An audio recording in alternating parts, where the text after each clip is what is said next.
Welcome students. और आइए अब हम डायनामिक्स मतलब जहां पर Newton laws of motion start होता है यहां से ऊपर के क्वेश्चंस अब हम शुरू करेंगे। अगेन वही बात, शुरुआत एनसीईआरटी के क्वेश्चन से होगी। पहले आप इनको आराम से समझिए। मैं अपने क्वेश्चंस को करने का ढंग आपको फिर याद करा दूं। आपने सबसे पहले क्वेश्चन को पढ़ना है, कोशिश करनी है वो क्वेश्चन आपसे हो जाए। यदि हो सकता है, आपको लग रहा है, तो कृपया कीजिए, वरना उसके बाद मैं उस क्वेश्चन को थोड़ा सा डिस्कस करूंगा जिससे आपको हिंट मिल जाए। और अगर पॉसिबल हो तो हिंट को यूज करके आप क्वेश्चन सॉल्व करें। यदि नहीं निकल पाए किसी वजह से तो आप फिर मेरा सोल्यूशन देख लीजिएगा और उससे अपने आंसर को मिला लीजिएगा। यदि कभी ऐसा हो कि आपके कोई और मेथड को आप यूज करें और आप आंसर ठीक निकाल लें और इससे शॉर्टर मेथड आपको लगे तो कृपया करके मुझे अवश्य बताएं, मैं भी आपसे कुछ सीख लूंगा। चलिए इस क्वेश्चन की हम बात करते हैं। सर सबसे पहले क्वेश्चन पढ़ लीजिए।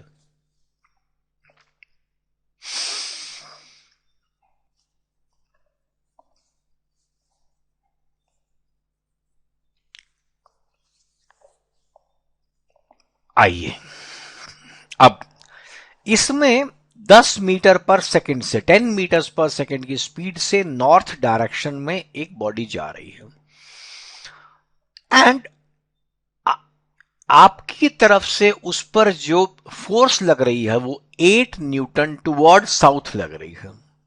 मतलब जिस डायरेक्शन में इनिशियल वेलोसिटी है फोर्स उसके ऑपोजिट लग रही है। अब क्योंकि फोर्स ऑपोजिट लग रही है तो एक्सेलरेशन भी ऑपोजिट लगेगी।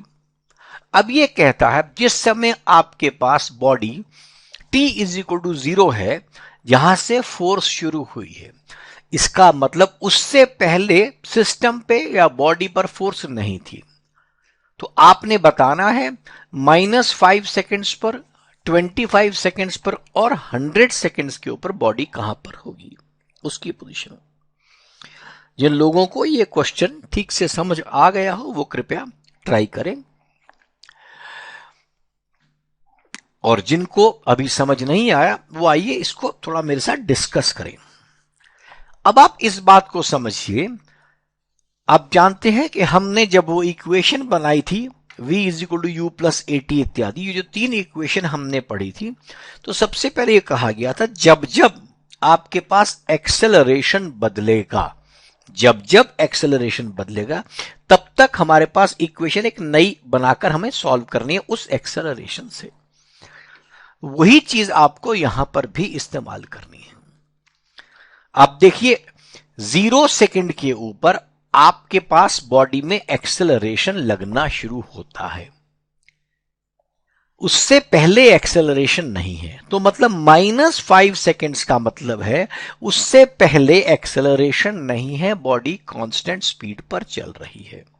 ठीक, आइए उसके बाद हम इसके सेकंड पोर्शन की बात करते हैं जिसमें आपको यह बताया गया है कि 30 सेकंड तक फोर्स लगी।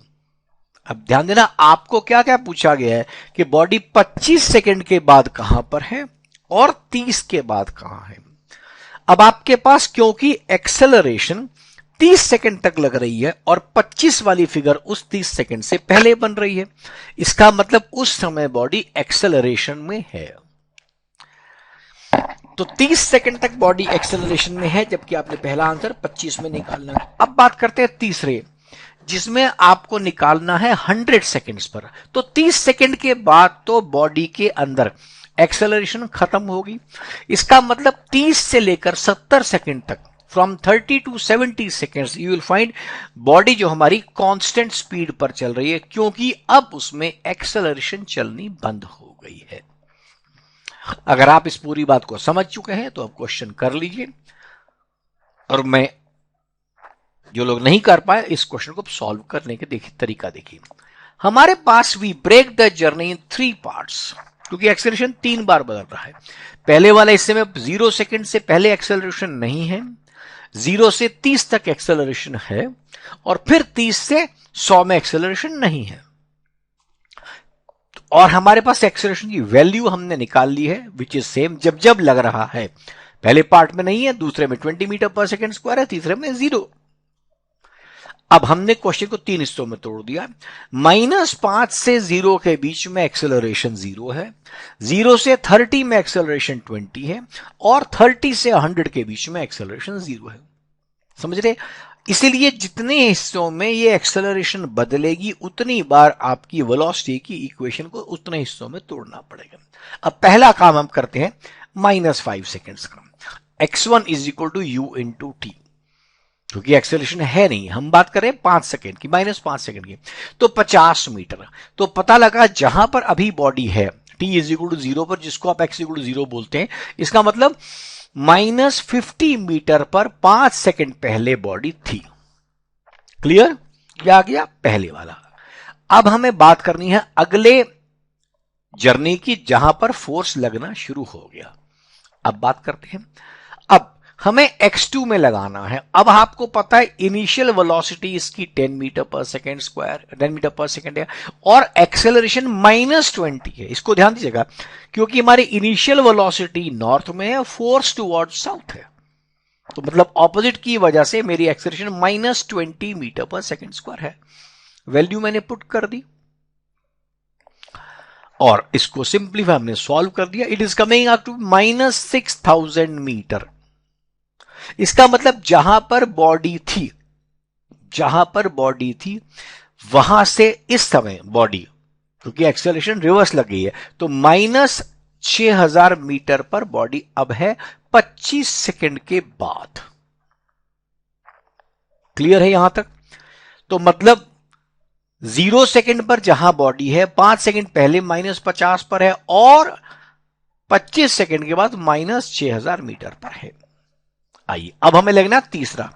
तीसरा जब आपको 100 सेकेंड का लेना है तो उसके दो पार्ट्स हैं, 25 मतलब 30 तक, और फिर 30 के बियॉन्ड। आइए उसको देखते हैं। अब हमारे पास ये दो केस रह गए, 0 से 30 तक के बीच में एक्सेलरेशन 20 है, और 30 से 100 में एक्सेलरेशन 0 है। अब इसका मतलब फर्स्ट 30 सेकेंड्स में, क्योंकि 25 सेकेंड तक हम निकाल चुके, अब हमें अगले 100 की बात करनी है। मतलब शुरू से 100 सेकेंड माने 30 सेकेंड विद एक्सेलरेशन और 70 सेकेंड विदाउट एक्सेलरेशन। आइए x3 पहले मैंने निकाला, ut plus half AT square. इसमें मैंने क्या किया जी, टाइम को मैंने ले लिया 30 सेकेंड्स। इससे मेरा डिस्टेंस आ गया कि बॉडी पहले 30 सेकेंड के बाद कहां पहुंचेगी। तो इसका आंसर है -8700 मीटर्स। बात भी ठीक है, क्योंकि 25 पर -5000 पर आप आ चुके थे, -6000 पे, अब और थोड़ा पीछे चले जाएंगे। अब सवाल यह है कि अब 30 के बाद मुझे अगले 70 सेकंड की बात करनी है, लेकिन एक फर्क और आ गया। उस 70 सेकंड के लिए मेरी वेलोसिटी ये नहीं रहेगी जो शुरू में 10 थी, वो भी तो बदल जाएगी। तो आइए पहले वेलोसिटी निकालें उसकी, u प्लस AT। अब इसकी वेलोसिटी मेरे पास आ गई है u 10 प्लस -20 इंटू -30। इसका मतलब -600 प्लस 10 590। इसलिए अगले 70 सेकंड के लिए -590 इंटू 70 दैट इज -41300। अब -41300 की वैल्यू -8700 के बाद से है, क्योंकि जब आप अगले 70 की बात कर रहे हैं तो बॉडी -8700 पर ऑलरेडी है। तो आपके पास बॉडी टोटल कितनी दूर चलेगी दोनों जोड़ करके, it is coming out to be -50,000 meters. आपने ध्यान दिया, इसमें सिर्फ एक्सेलरेशन जो है वो आपका इस्तेमाल हुआ जो आपने इस चैप्टर में पढ़ा। बाकी ब्रेकिंग ऑफ द जर्नी हमारे पास जो ओरिजिनल काइनेमेटिक्स में चलता था वो आएगा, वही चला। जैसे जैसे हम फिजिक्स के चैप्टर को आगे जाएंगे, पिछले वाले टॉपिक्स का यूज उसमें साथ साथ रहेगा। ये मत समझिएगा कि एक टॉपिक, इसीलिए कुछ लोग कहते हैं कि फिजिक्स में इस टॉपिक को करें या उसको। देखिए शुरू में फिजिक्स के लॉज ऑफ मोशन और काइनेटिक एनर्जी, पोटेंशियल एनर्जी का चैप्टर है, वहां तक सारे टॉपिक एक दूसरे से रिलेटेड है और वो सब फिजिक्स की सोल है, आत्मा है, उसको आप नहीं छोड़ सकते। आइए अगले क्वेश्चन की बात करते हैं। फिर पढ़िए इस क्वेश्चन को आराम से।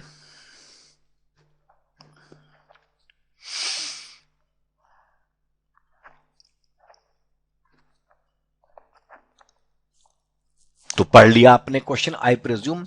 अब हमारे पास क्या है, स्पीड बिना बदले, ठीक है, डिफ्लेक्ट किया बॉल को आपने, और पूछा क्या है, इंपल्स इंपार्टेड। अब आप याद कीजिए इंपल्स क्या होता था, चेंज इन मोमेंटम। इंपल्स क्या है, चेंज इन मोमेंटम। अब इसकी स्पीड तो बदली नहीं, तो मोमेंटम कैसे बदला। यहां पर आप एक बात समझिएगा, चेंज इन मोमेंटम के लिए आपको, मोमेंटम एक वेक्टर क्वांटिटी है, इसलिए वेक्टर में आपको कंपोनेंट से स्टडी करना है। वेक्टर भले ही ना बदला, जैसे फॉर एग्जांपल अगर कोई बॉडी सर्कुलर मोशन में है, अभी उसकी स्पीड एक एंड पर इतनी है 10 मीटर पर सेकंड, और डायमीटर आधा खत्म, मतलब डायमीटर के क्रॉस करने के बाद उसकी स्पीड फिर 10 की 10 है, तो चेंज जीरो नहीं है। स्पीड का चेंज जीरो भले ही होगा, लेकिन वेलोसिटी का चेंज 20 हो जाएगा, क्योंकि पहले +10 और बाद में -10 हो गया। तो ये चीज मोमेंटम में आपको ध्यान रखना है, वेलोसिटी को लेकर के। जिनको क्वेश्चन क्लियर हो गया कृपया करें, बाकी लोग अब मेरे साथ चलें। आइए अब हमने क्या करना, इधर देखिए, हमारे पास ये बॉडी mv वाली वेलोसिटी है, और ये बॉडी यहां पर है, इधर गई और टक्कर लगने के बाद यहां पहुंची। यही आपने कहा ना, ये भी थीटा ये भी थीटा। आइए, ये बॉल यहां मारी, और उसके बाद थोड़ी देर के बाद बॉल जब टक्कर गई तो यहां गई। अब हमें इंपल्स निकालने के लिए पहले चेंज इन मोमेंटम निकालना है। मोमेंटम कितना चेंज करता है, अब उसको मैंने आपसे कहा वेक्टर, तो वेक्टर हम क्या करेंगे, दोनों हॉरिजॉन्टल वर्टिकल कंपोनेंट, इनिशियल और फाइनल, दोनों अलग अलग निकालेंगे। आपको पता है कि ये एंगल थीटा पर है, तो आपके पास हॉरिजॉन्टल और वर्टिकल माने component sine theta cos theta अलग अलग आपको निकालने हैं। देखिए ये मेरे पास इनिशियल है, ओके, और ये एंगल मेरे पास आपने बना दिया, ये एंगल थीटा है, तो मैं थीटा एंगल से अपने इनिशियल मोमेंटम को तोड़ने वाला हूं कॉस और साइन में। ये देखिए P1 की वैल्यू मैंने mv ले ली, और अब इसको देखिए मैंने आपके सामने रिजॉल्व कर दिया, इधर कॉस थीटा बन गया और इधर साइन थीटा बन गया। एक्स और वाई मैंने अलग अलग बना दिए। P1 इनिशियल मोमेंटम का वेक्टर था, और वो Px और Py में उसको तोड़ दिया गया।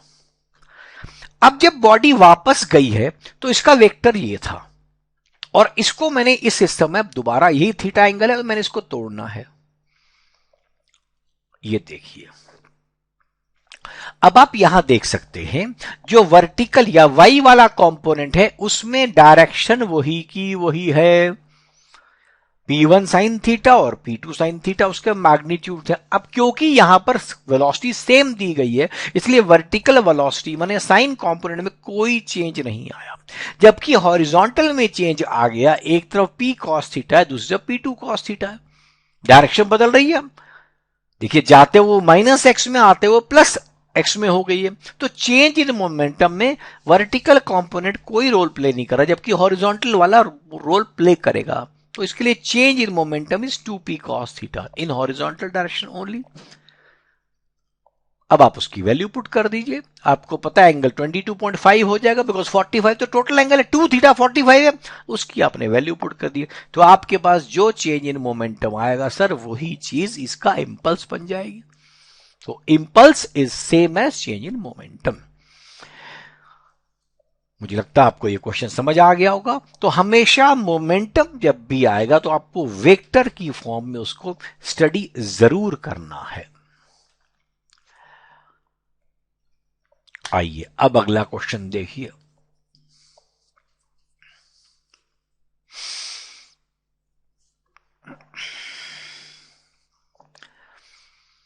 चलिए आपने पढ़ लिया होगा। अब इसमें क्या है, एक मास है स्टोन का, जिसको string is world around, world around का मतलब घुमाया जा रहा है, अंग्रेजी का शब्द है।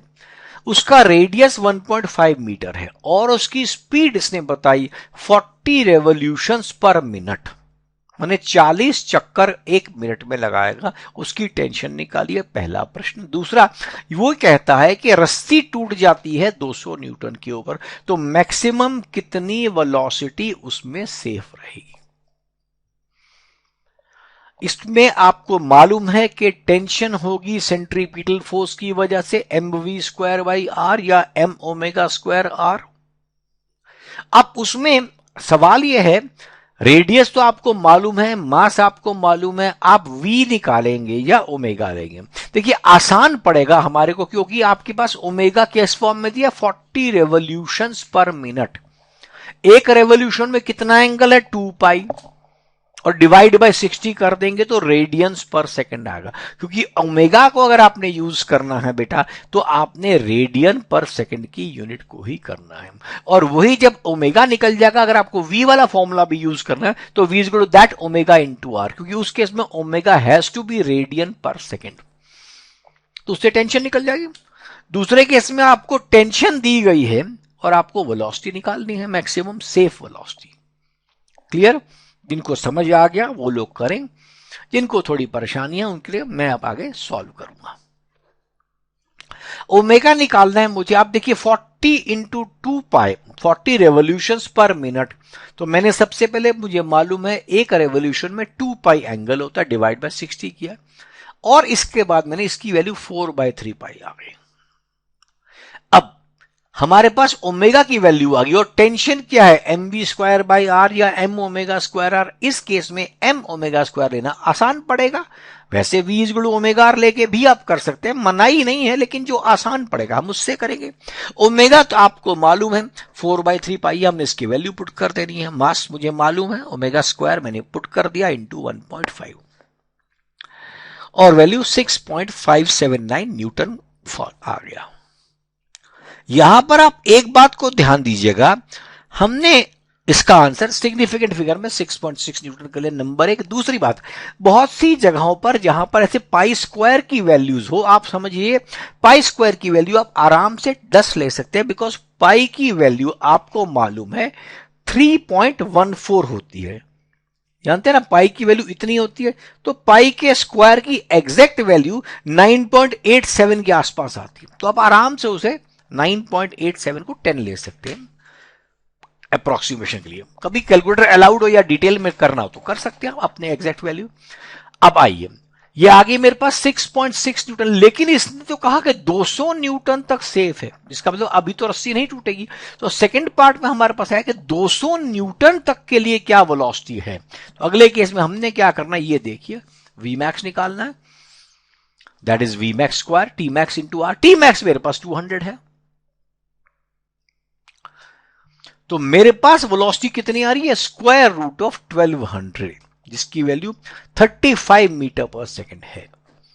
और अभी की हमारी वैल्यू अगर आप देखें, v equal to omega into r, r हमारा 1.5 है, 4/3 इंटू 1.5, दैट इज रफली 2.6 मीटर पर सेकंड, 6.5। तो उससे अभी मैं 35 मीटर पर सेकंड तक की स्पीड पर इसको चला सकता हूं, और उससे मेरा सारा काम हो सकता है। आई होप ये क्वेश्चंस आपको समझ आए होंगे। इसको यूज करें, tell your friends to use it, और फिर हम हाजिर होते हैं अगले वीडियो में कुछ और क्वेश्चंस के साथ।